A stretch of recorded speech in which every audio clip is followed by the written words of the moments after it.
जय हिंद सभी को। स्वागत है आप सभी लोगों का ऑयल एक्सपर्ट के लर्निंग प्लेटफॉर्म पर। यहां पर आज हम लोग जो ग्राम्य समाज और विकास है, इस टॉपिक में हम लोग पशुपालन के बारे में डिस्कशन करेंगे। ठीक है कि पशुपालन के लिए कौन कौन सी नीतियां बनाई गई थी, कब से ये शुरू हुआ, पशुधन क्या होता है, कैसे इनके वैक्सीन कौन डेवलप करता है, यानी कि इनके टीकाकरण जो है इनकी बीमारियों से बचाने के लिए, तो और साथ ही साथ दुग्ध उत्पादन में किस तरीके से 2016 से पहले पिछले 3 दशकों में भारत पूरे विश्व में नंबर 1 पर था। हम लोग इन सब के बारे में यहां पर चर्चा करने वाले हैं।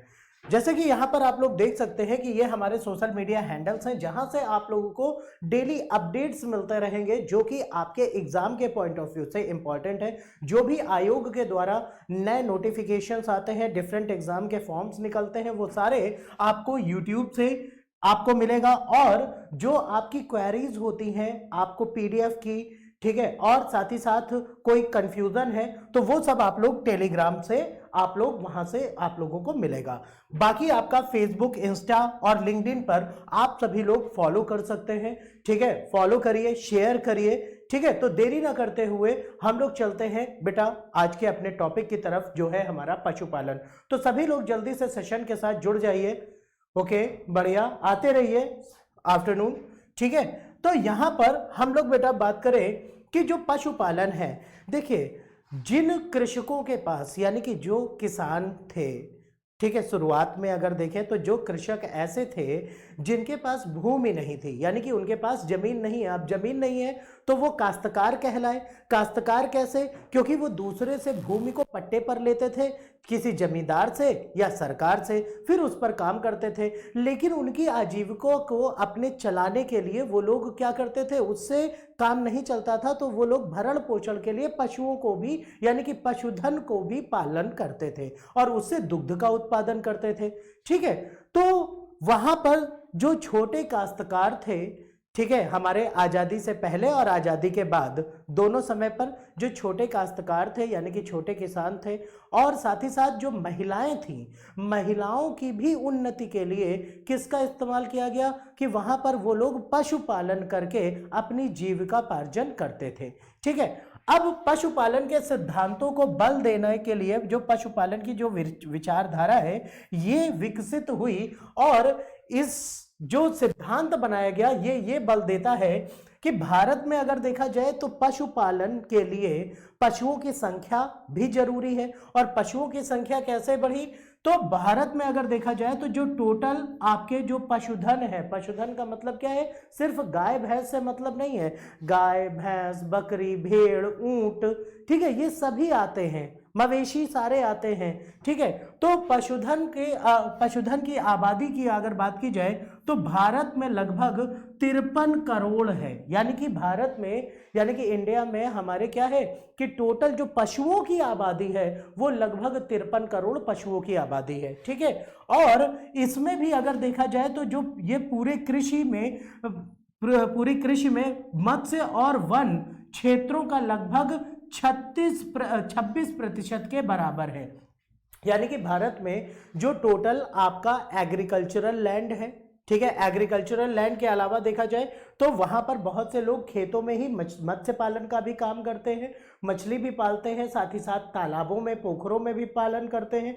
तो मत्स्य पालन का क्षेत्र और जो वन क्षेत्र है, ठीक है, यानी कि फॉरेस्ट रीजन है, उन फॉरेस्ट रीजन का और मत्स्य क्षेत्र का मिला करके लगभग 26% के बराबर भारत में पशुधन की आबादी है। ठीक है बेटा, क्लियर। साथ ही साथ अगर देखें तो पशुधन क्षेत्र में कुल मिलाकर के 11वीं योजना के दौरान 4.8% की वृद्धि करी थी। ठीक है, यानी कि देखिए जहां पर क्या है कि जंतुओं पशुधन के लिए, यानी कि जो हमारे मवेशी हैं उनके विकास की अगर परिचर्या की बात करें, यानी कि उनके विकास पर चर्चा करें, तो इन पर भी कई योजनाएं लाई गई। और उन योजनाओं में अगर देखें तो जो 11वीं योजना थी, 11वीं योजना के दौरान क्या हुआ था, पशुओं की संख्या में 4.8% की टोटल का, यानी कि इनकी कुल संख्या का, कुल आबादी का 4.8% की क्या हुई थी, वृद्धि हुई थी। ठीक है, जो कि कृषि क्षेत्र और खाद्य उत्पादन से कहीं ज्यादा है। यानी कि भारत में जो कृषि क्षेत्र है और जो खाद्य उत्पादन किया जाता है, यानी कि अनाज की पैदावार की जाती है, गेहूं, चावल, जौ, चना, मक्का, ठीक है, या पल्सेस यानी कि दलहन, इन सब में अगर हम लोग देखें तो इसमें जो कृषि क्षेत्र है, कृषि क्षेत्र में खाद्य से कहीं ज्यादा पशुधन के उत्पादन की वृद्धि आकी गई 11वीं योजना के दौरान। ठीक है बेटा, क्लियर। साथ ही साथ यहां पर अगर हम लोग देखें तो दूध, भाई जनसंख्या में वृद्धि हो रही है, और जनसंख्या में वृद्धि अगर हो रही है तो क्या होगा, लोगों को अपने आहार के लिए दूध की भी आवश्यकता है, तो दुग्ध उत्पादन पर भी बल दिया जाएगा। भाई मवेशी पालेंगे सिर्फ इसलिए थोड़ी ना कि उसको हम भूसा खिला दें, उसको हरी घास खिला दें और हमें उससे आउटपुट कुछ ना मिले, बिल्कुल दुग्ध उत्पादन के लिए ही किया जाता है। तो दुग्ध उत्पादन को, यानी कि दूध की जो मांग है उसको भारत में पूरा करने के लिए क्या किया गया, पशुधन के विकास पर बहुत बल दिया गया था। ठीक है, क्या किया गया था, पशुधन के विकास के लिए बहुत बल दिया गया, और उसके लिए कई सारी योजनाएं लाई गई, जैसे कि सघन दुग्ध विकास योजना। ठीक है, सबसे पहली जो योजना लाई गई थी वो क्या थी, सघन दुग्ध विकास योजना, यानी कि यहां पर क्या हो सके, दूध के उत्पादन को बढ़ाया जा सके। ठीक है, साथ ही साथ दुग्ध उद्यमशीलता विकास योजना। भाई दुग्ध उद्यमशीलता का मतलब क्या है, दूध का उत्पादन हुआ, अब उसमें क्या है, उद्यमी लगेंगे, यानी कि कामगार लगेंगे, ताकि दूध को हम पूरी सोसाइटी में बांट सके, और साथ ही साथ अगर देखा जाए तो इससे रोजगार का भी डेवलपमेंट होगा। अब फिर दूध की क्वालिटी को भी मेंटेन किया गया, और आज अगर देखिए तो कई सारी सहकारी समितियां हैं जो कि इसके लिए गठित है और इस पर कार्य कर रही हैं, और ये सभी सहकारी समितियां अलग अलग फर्म है जो कि क्या करती हैं, दूध की सप्लाई चेन चलाती हैं। तो यहां पर क्या हुआ, दुग्ध उद्यमशीलता विकास योजना, यानी कि इस पर उद्यमी भी लगे, ये दूसरी योजना थी। ठीक है, साफ और गुणवत्ता के उत्पादन के लिए आधारभूत ढांचा उपलब्ध करवाना, यह भी आपका इसी योजना के अंतर्गत, यानी कि दुग्ध उत्पादन की योजना के अंतर्गत है। अब अगर मान लीजिए कि हमें रॉ मटेरियल हमें मिल गया, अब रॉ मटेरियल को प्रोसेस करने के लिए क्या किया गया, एक इंडस्ट्री सेटअप की गई, यानी कि इंडस्ट्री चाहे हम बात कर लें, बहुत सारी इंडस्ट्रीज हैं, मिल्क इंडस्ट्रीज, चाहे हम बात करें पराग की, चाहे अमूल की बात करें, चाहे मदर डेयरी की बात करें, चाहे नमस्ते इंडिया की बात करें, चाहे ज्ञान की बात करें, अलग अलग देश के विभिन्न क्षेत्रों में ये अलग अलग आपके क्या है, दूध की गुणवत्ता को मेंटेन करने के लिए यहाँ पर क्या इंडस्ट्रियल सेटअप किया गया, एक ढांचा तैयार किया गया, ताकि क्या किया जा सके, वहां पर दूध के उत्पादन और उसकी गुणवत्ता को नियंत्रित यानी कि मेंटेन किया जाए, और साथ ही साथ उसको सप्लाई भी किया जाए। ठीक है, ताकि ज्यादा से ज्यादा जनसंख्या को उसका लाभ मिल सके। और सहकारी समितियों का सहयोग, ठीक है, सहकारी समितियों का इसमें सहयोग बहुत ही ज्यादा मायने रखता है। क्यों? क्योंकि सहकारी समितियां कब गठित होंगी, जब छोटे छोटे जो आपके मवेशी पालक हैं उन्होंने मिल करके क्या किया, एक समिति का गठन कर दिया। अब उस समिति के द्वारा क्या हुआ कि वहां पर उस लार्ज ऑफ द पॉपुलेशन यानी कि बड़ी जनसंख्या के क्षेत्रों में वहां पर दूध की सप्लाई करवा दी गई। ठीक है, क्लियर। और वर्ष 2012 मार्च में एक नई योजना लाई गई थी। ठीक है, और इस योजना के अंतर्गत क्या हुआ था, वर्ष 2012 में मार्च में जो योजना लाई गई, इसमें क्या था, इस दुग्ध योजना का जो पहला चरण था वो आपका शुरू किया गया था। ठीक है, और साथ ही साथ अगर हम लोग देखें तो यहां पर क्या था कि जो दूध देने वाले जानवर थे उनकी उत्पादकता को बढ़ाना। अब पता चला हमारे पास कोई एक मवेशी है, मान लिया कि वो देसी गाय है। ठीक है, हमने क्या माना कि वो एक देसी गाय है, और देसी गाय की अगर उत्पादकता की हम लोग बेटा बात करें, मान लो कि ये गाय है, ठीक है, इसकी उत्पादकता की बात करें तो ये एक बार में हम लोगों को कितना, मान लो हमें एक दिन में खाली 4 लीटर दूध दे रही है, तो क्या इस 4 लीटर दूध से क्या सारा काम हो सकता है? बिल्कुल नहीं। इसीलिए क्या हुआ, जो मवेशी थे उनकी ऐसी वैरायटी का डेवलपमेंट किया गया, ऐसी उनकी किस्म का, ऐसी उनकी प्रजाति को विकसित किया गया ताकि उनसे दूध का ज़्यादा से ज़्यादा हमें उत्पादन मिल सके। जैसे कि अगर हम बात करें जो फिजिशियन गाय थी, ठीक है, उसका हाइब्रिडाइजेशन किससे किया गया, जो आपका डेनमार्क का एक बुल है उससे उसके जीन को क्रॉस करवाया गया। अब इससे जो बच्चा तैयार हुआ फिजियन गाय से, तो ये आपका नाम क्या दिया गया, HF। और ये एक बार में कितना लीटर दूध देती है, एक टाइम में आपका ये लगभग 40 लीटर तक दूध देती है। ठीक है, यानी कि इनकी गुणवत्ता क्या हो गई, बढ़ गई। ठीक है, और साथ ही साथ अगर देखिए तो गुणवत्ता का विकास यहां पर हुआ और HF गाय का डेवलपमेंट हुआ तो गुणवत्ता का विकास हुआ। और इवन ये हालत होती है इन गायों की कि ये जो यहाँ का इन्वायरमेंट है भाई, डेनमार्क का जो इन्वायरमेंट है वहाँ का पर्यावरण है वो ठंडा पर्यावरण है, लेकिन यहाँ हमारे देश में जो पर्यावरण है वो कैसा है, क्लाइमेट चेंज हमेशा रहता है, जिसकी वजह से पशुओं में बहुत सारी बीमारियां भी होती हैं। और फिजियन गाय ऐसी गाय है जिसके अंदर बीमारियों से लड़ने की जो क्षमता है वो क्या है, वो ज्यादा है। ठीक है, तो यहाँ पर जो HF गाय बनाई गई, और HF गाय एक टाइम में, और इसको लगभग दिन में 3 बार दूहा जाता है, और ये तीनों बार कुल मिलाकर के ये आपका कितना हुआ, 120 लीटर तक, यानी कि एक दिन में 100 लीटर की उत्पादकता हो गई। ठीक है, तो यहां पर देखें तो ये उनकी उत्पादकता को बढ़ाने का, यानी कि जो मवेशी है उनकी उत्पादकता को बढ़ाने का कार्य यहां पर किया गया। दुग्ध क्षेत्रों में जो उत्पादक थे उनको बाजार तक पहुंच को बढ़ाना।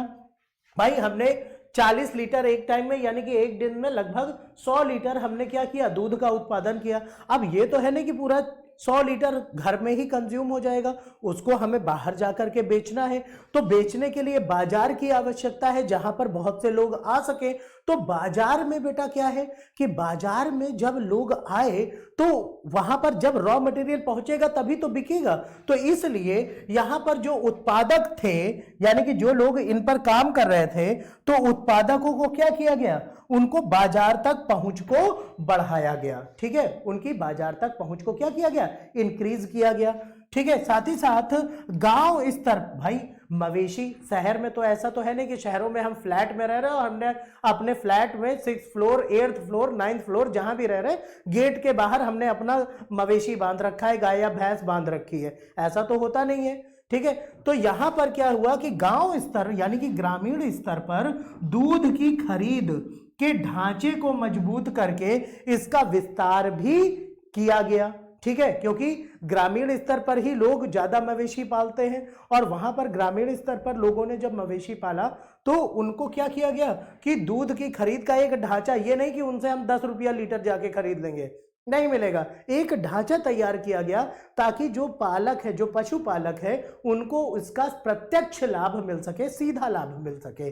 ठीक है, और राज्य सरकार द्वारा सन 1944, यानी कि आजादी से पहले की बात हो रही है, राज्य सरकार के द्वारा 1944 में स्थापित जो पशुपालन विभाग था, इसमें आपका पशुपालन विभाग जो है वो पशुधन विभाग के चारों आयाम निर्धारित किए गए थे, और वो चारों आयाम में उन्नत पशु यानी कि पशुओं की किस्मों को भी उन्नत करना, साथ ही साथ प्रजनन यानी कि उनके जो प्रजनन की प्रवृत्ति है उसके द्वारा उनकी जीन को आगे ट्रांसफर करना और अच्छा करना। ठीक है, साथ ही साथ पशु स्वास्थ्य, भाई अगर जानवर जो पशु है जिसको हमने पाल रखा है उसका स्वास्थ्य ही अगर ठीक नहीं है तो क्या वो हमें अच्छा या ज्यादा दूध उत्पादन करके देगा, बिल्कुल नहीं होगा। तो उनके स्वास्थ्य पर भी ध्यान दिया गया, और साथ ही साथ पशु प्रबंधक जो पशु के पोषण, ठीक है, पशु के पोषण पर भी ध्यान दिया गया कि भाई जब पशु अच्छा खाएगा, अच्छी उसकी सेहत रहेगी, तभी वो अच्छा दूध देगा। ठीक है, क्लियर। तो ये सारे कार्य जो पशुपालन विभाग था या पशुधन विभाग था जो कि 1944 में गठित किया गया था, इसके यही चारों आयाम थे। ठीक है, कि उनकी प्रजनन पर ध्यान देना, साथ ही साथ उनकी गुणवत्ता पर ध्यान देना, उनके स्वास्थ्य पर ध्यान देना, उनकी फीडिंग पर ध्यान देना। ठीक है, ताकि इनका विकास ज्यादा से ज्यादा हो सके। और 2012 में जो पशु जनगणना हुई थी, देखिए बेटा जैसे हम लोगों का सेंसस होता है यानी कि हम लोगों की जनगणना होती है, वैसे ही पशुओं की भी जनगणना होती है। और 2012 की जनगणना के अनुसार उत्तर प्रदेश में पशुओं की कुल संख्या, ठीक है, के अनुसार प्रदेश में पशुओं की कुल जनसंख्या कितनी थी, 687.15 लाख है। अब इसमें ऐसा नहीं कि सिर्फ गाय भैंस है, इसमें गाय भैंस बकरी ऊंट भेड़, ठीक है, आपका खच्चर, ठीक है, घोड़े, ये सभी आएंगे, कुत्ता भी आएगा इसमें क्योंकि वो भी हमारा मवेशियों में ही आता है। ठीक है, तो 2012 की जनगणना के अनुसार जो है 687.15 लाख पशु प्रदेश में मौजूद है। उत्तर प्रदेश में संपूर्ण देश के 13.41% पशु हैं, यानी कि पूरे इंडिया में जो टोटल नंबर ऑफ एनिमल्स हैं उन एनिमल्स का, उन जंतुओं का 13.41% पशु कहां पर है? यूपी में ही है। और क्वेश्चन यहां से आपका यह भी पूछा जाता है कि भारत का वो कौन सा ऐसा राज्य है जहां पर पशुओं की जनसंख्या सबसे ज्यादा है? तो आंसर हमेशा आपका क्या होगा? उत्तर प्रदेश होगा। ठीक है, क्लियर। साथ ही साथ अगर हम लोग देखें तो यहां पर उत्तर प्रदेश में लगभग 195 लाख गोवंशी यानी कि गायों की जो जनसंख्या है वो लगभग 195 लाख है और 306 लाख महिषवंशी, महिष मतलब होता है भैंस। ठीक है, क्लियर क्लियर। तो यहां पर देखा जाए तो 195 लाख गाय और 306 लाख भैंसे आपकी कहां पर है? यूपी में ही है। ये कब का डाटा है? 2012 की डाटा, 2012 का डाटा है। अब ये जनसंख्या इनकी और बढ़ गई है। ठीक है, क्लियर। साथ ही साथ वर्तमान में उत्तर प्रदेश में अगर देखा जाए तो भाई इनकी अगर देख रेख हमें करना है, यानी कि इनकी क्वालिटी को, इनके स्वास्थ्य को देखना है, तो हम अगर बीमार होते हैं तो कहां जाते हैं? हम लोग हॉस्पिटल जाते हैं, यानी कि चिकित्सालय जाते हैं।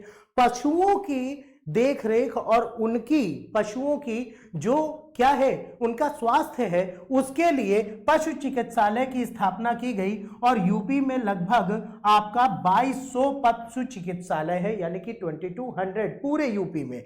ठीक है, 2200 पशु चिकित्सालय है। और साथ ही साथ इनके लिए जो टीकाकरण किया जाता है, जो टीके का निर्माण किया जाता है, जैसे हम लोगों को टीका लगता है बीमारियों से बचाने के लिए, वैसे ही समय समय पर पशुओं के लिए भी टीका करता है। इस समय टैगिंग की गई है और टैगिंग के बाद जो पशु चिकित्सक है वो सभी को टीका भी करता है। तो टीकों की अगर बात की जाए तो टीकों के अनुसार क्या है कि ये जो टीकों का निर्माण होता है ये जैविक अनुसंधान संस्थान, जो कि कहां पर है? लखनऊ में है, जो कि उत्तर प्रदेश राज्य की राजधानी है, वहां से इसका निर्माण किया जाता है, यानी कि जानवरों के टीके का। ठीक है, साथ ही साथ यहां पर देखें तो प्रदेश में गोवध यानी कि गायों का वध ना किया जाए उसके निवारण के लिए, यानी कि उनको हटाने के लिए अधिनियम लाया गया था। कब? 1955 में लागू किया गया था कि जो भी गोवंश है यानी कि गाय हैं, इनका वध ना किया जाए, यानी कि इनकी बलि ना दी जाए, क्योंकि हिंदू संस्कृति में देखा जाए तो गाय को क्या माना गया है? काफी पवित्र माना गया है। और गायों के वध को रोकने के लिए 1955 में एक अधिनियम लागू किया गया था। और यह क्वेश्चन पूछा जाता है कि गोवध संबंधी अधिनियम कब लागू किया गया था?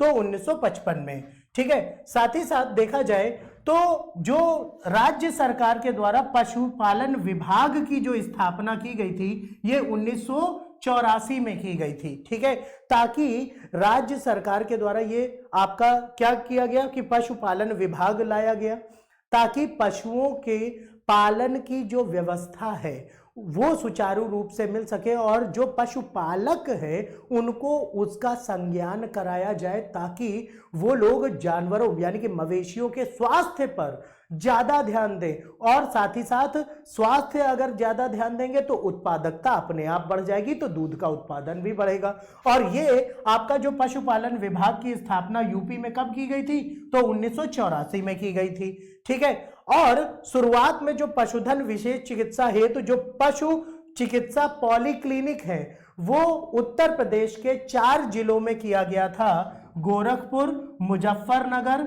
लखनऊ और साथ ही साथ अगर हम लोग देखें तो यहां पर आपका एक और है जिला जो कि आपका अवध क्षेत्र में ही आता है, यानी कि ये आपका अयोध्या के क्षेत्र में वहां पर किया गया था। ठीक है, 4 जिलों में किया गया था। इवन देश के सर्वाधिक भैंसों की संख्या अगर हम बात करें, यानी कि जो महिष वंशी हैं उनकी संख्या की बात करी जाए तो महिष वंश की भी जनसंख्या सबसे ज्यादा किस प्रदेश में है? तो बेटा उत्तर प्रदेश में है। और साथ ही साथ गो सेवा संस्थान यानी कि गायों की सेवा के लिए जो संस्थान की स्थापना की गई 1999 में, ये स्थापना आपका कहां पर किया गया? उत्तर प्रदेश में की गई, ताकि गायों की सेवा की जा सके और इनकी सेवा के द्वारा लोगों को मेवा मिल सके। ठीक है, मेवा मतलब ये नहीं कि वो ड्राई फ्रूट्स निकालने लगेंगे, मेवा का मतलब है कि दुग्ध उत्पादन बढ़ेगा।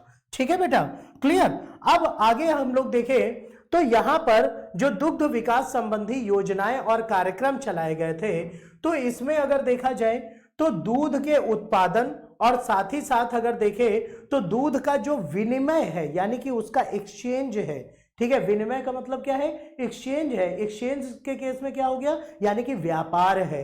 ठीक है, ये 1976 में आपका दुग्ध विकास विभाग जो है, ठीक है, दुग्ध विकास विभाग जो था, ठीक है, और राज्य दुग्ध परिषद की स्थापना की गई थी 1976 में, ताकि लोगों को तकनीकी सहायता, आजकल देखिए तो लोगों को क्या होता है कि बहुत ज्यादा मैन पावर नहीं मिल पाता, तो वो लोग मशीनरी यानी कि तकनीकों की तरफ जाते हैं। आर्टिफिशियल उन लोगों को मिल गया कि हाँ मिल्किंग मशीन मिल गई, ठीक है, क्रीम सेपरेटर मिल गया, तो ये सब मशीनरीज है। तो ये सब तकनीकों का विकास और लोगों को बताने के लिए आपका दुग्ध विकास विभाग और राज्य दुग्ध परिषद की स्थापना कब की गई थी? तो 1976 में की गई थी।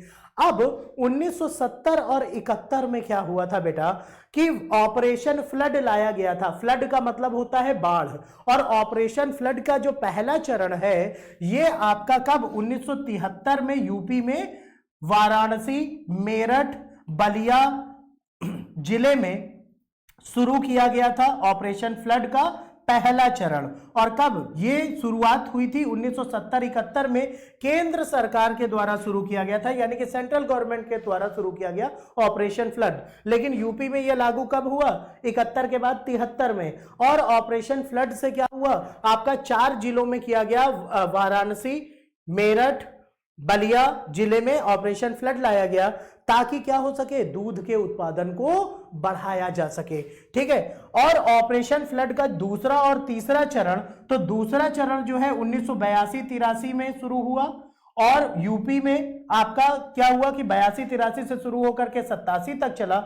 और ऑपरेशन फ्लड का जो थर्ड चरण थी या तीसरी वेव थी, ये आपका 1987 से 1996-97 तक चला था। ठीक है, तो ऑपरेशन फ्लड यानी कि दुग्ध उत्पादन के लिए दूध की बाढ़ का जो ऑपरेशन है, ये कब कब शुरू किया गया? ये 3 चरणों में हुआ। कब? 1970-71 से शुरू हुआ और आखिरी जो है वो 1997 तक हुआ। ठीक है बेटा, अब इसके द्वारा क्या हुआ कि दूध के उत्पादन को बढ़ावा दिया गया। दुग्ध उत्पादन बढ़ा तो तभी भारत जो है ये विश्व में दूध उत्पादन में नंबर 1 पर आ गया था। ठीक है, इसी ऑपरेशन फ्लड की वजह से। ठीक है, क्लियर। अब यहां पर ऑपरेशन फ्लड के बाद हम देखें तो उत्तर प्रदेश में जो प्रथम नियमित आपका जो दुग्ध संघ है, ठीक है, दुग्ध संघ, भाई जब जो चीज बहुत ज्यादा अगर उत्पादित हो रही है तो उसको मेंटेन भी तो करना है, तो उसके लिए एक संघ की स्थापना की गई, ताकि संघ के द्वारा क्या हो सके? उस सब का सुचारू रूप से परिचालन किया जा सके, सारी क्रियाओं का, सारे जो भी गवर्नमेंट स्कीम्स निकल रही हैं उनका अच्छे से सुचारू रूप से वो चल सके। ठीक है, तो यहां पर जो दुग्ध संघ है, दुग्ध संघ की स्थापना 1938 में की गई थी। ठीक है, कब की गई थी? 1938 में, लखनऊ में। और साथ ही साथ अगर देखें तो ये केंद्र सरकार के द्वारा संचालित था। और उत्तर प्रदेश में देखें तो एकीकृत दुग्धशाला विकास परियोजना जो है ये 1993-94 में लागू की गई, ताकि लोगों को क्या हो सके? यहां पर इन परियोजनाओं का काफी फायदा हो सके, वो लाभान्वित हो सके। ठीक है, क्लियर। और साथ ही साथ अगर देखें तो यहां पर महिलाओं के लिए, भाई रूरल एरिया में क्या है कि ज्यादातर काम महिलाएं करती हैं, पुरुष कम काम करते हैं। किस चीज के लिए? जानवरों से, मवेशियों से संबंधित। तो स्त्रियों की यानी कि जो औरतें हैं, औरतों के विकास के लिए वहां पर जो योजना लाई गई भारत में, महिला डेयरी योजना, ये 1996-97 में लागू की गई थी। महिला डेयरी योजना, ठीक है, कब लागू की गई थी? तो 1996-97 में, ताकि महिलाएं जो मवेशियों को पाल रही हैं उनका विकास हो सके और उनको सारी सुविधाओं के बारे में जानकारी मिल सके जो कि सरकार के द्वारा परिचालित की जा रही हैं। ठीक है, साथ ही साथ देखा जाए तो देश में जो पिछड़ा वर्ग है यानी कि जो SC STs है, SC ST मवेशियों का पालन ज्यादा करें और दुग्ध उत्पादन में सहायक बने, इसलिए क्या लाया गया था बेटा? मवेशियों के पालन और दुग्ध उत्पादन को बढ़ाने के लिए जो कि SC STs थे, शेड्यूल कास्ट और शेड्यूल ट्राइब, उनके लिए अंबेडकर डेयरी डेवलपमेंट प्रोजेक्ट शुरू किया गया था। ठीक है, अंबेडकर डेयरी डेवलपमेंट प्रोजेक्ट शुरू किया गया था। किसके लिए? सिर्फ SC STs के लिए। और वहीं गोकुल पुरस्कार योजना जो है, जो आपकी सहकारी समितियां हैं, ठीक है, कौन सी? सहकारी समितियां हैं। तो सहकारी समितियों में प्रतिस्पर्धा के लिए,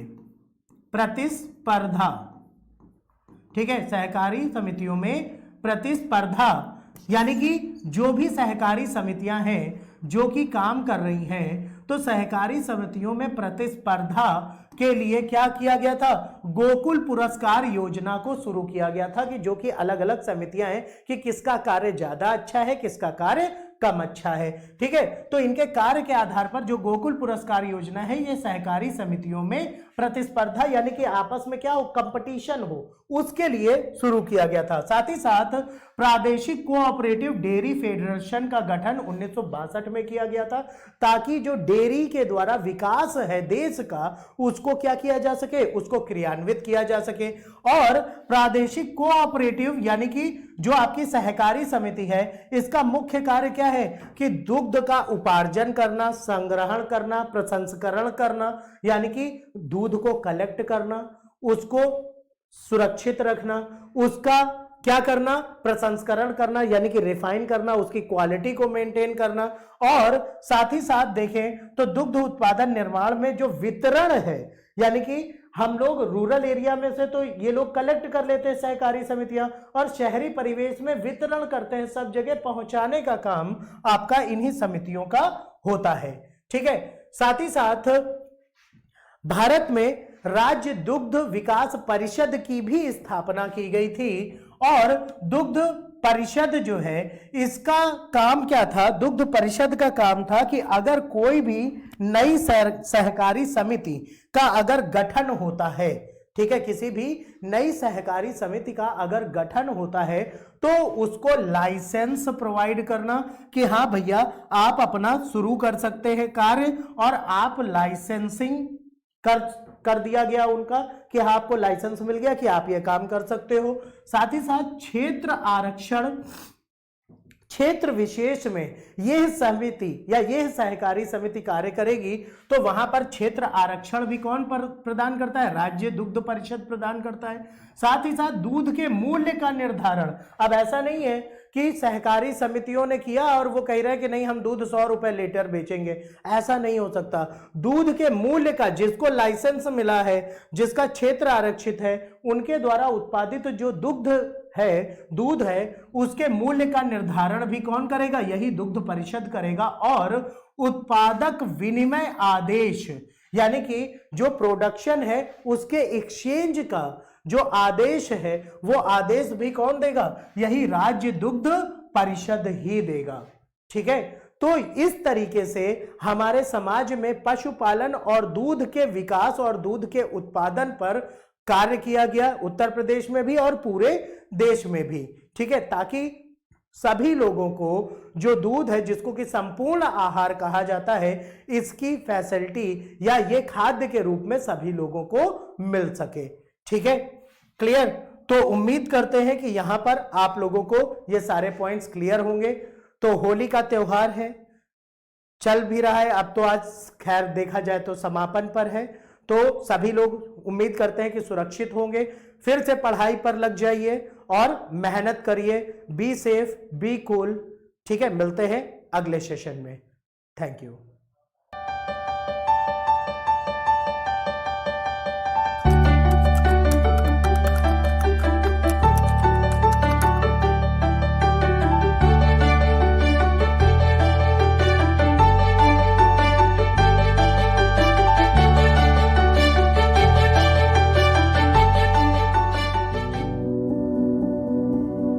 बुरा लगता है, कॉन्फिडेंस भी जाता है बार बार फेलियर्स देखकर। लेकिन ये सल्यूशन नहीं है। सल्यूशन है टारगेटेड स्टडी, यानी कि स्मार्ट स्टडी। इसीलिए हम लेकर आ रहे हैं दोपहर 12 बजे से शाम 4 बजे तक टारगेट लेखपाल बैच, जिसका टारगेट है आने वाली लेखपाल की परीक्षा में आपको सफलता दिलाना। इस बैच की शुरुआत होगी दोपहर 12 बजे से जीएस के साथ। 1 बजे से आप पढ़ सकते हैं हिंदी, 2 बजे से ग्रामीण परिवेश और 3 बजे से मैथ्स। तो आज ही ज्वाइन करिए टारगेट लेखपाल batch, only on OL Expert।